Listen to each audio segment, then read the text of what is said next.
too. And There's a pub in Nottingham called Ye Old Trip to Jerusalem from the 1100s. And wow. it's the last stop where they would get a drink before the Crusades.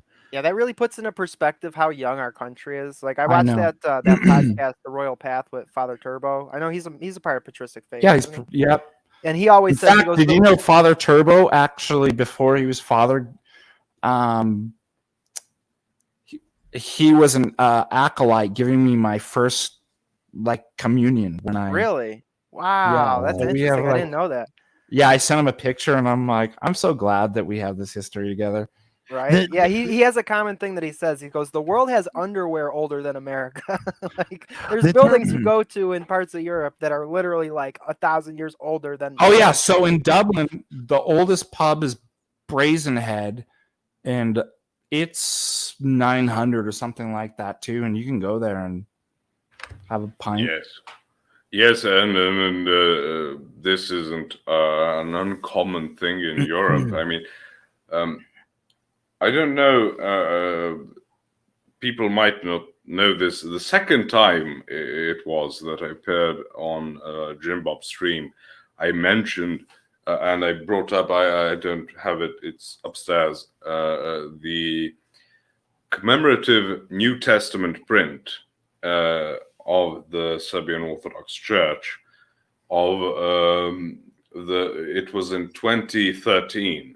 It was 1700 years since the Edict of Milan was issued, right? So the Edict of Milan, for those who do not know, was Emperor Saint Constantine legalized Christianity.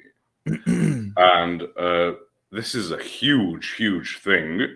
And I keep mentioning it to people who want to say that every single thing, it stings while they pee. It was decided that it would sting while they pee at the Council of Nicaea, called by Saint Constantine. That people hate it. This is my personal theory. That the demons will not forgive Emperor Constantine for stopping the outright industrial scale slaughter of Christians by the Edict of Milan. Well, Constantine paganized Christianity. Don't you know that? Yeah. Constantine paganized it.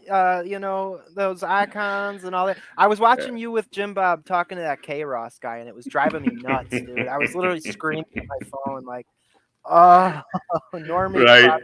Fakes, dude. But I want to mention why I mentioned that at my second appearance on Jim Bob's channel. It was because it was the city. It is a city very close to my home city, city called Niš, nowadays called Naissus, back in Roman times. It is the birthplace of Emperor Constantine. So it is a yes.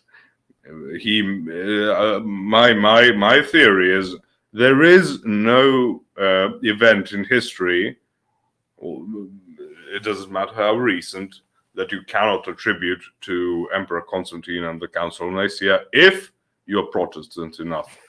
Right. So the two cities that were very, very keen on celebrating the 1700th anniversary of the Edict of Milan were, of course, his birth city, which was near to me, and of course Milan in Italy.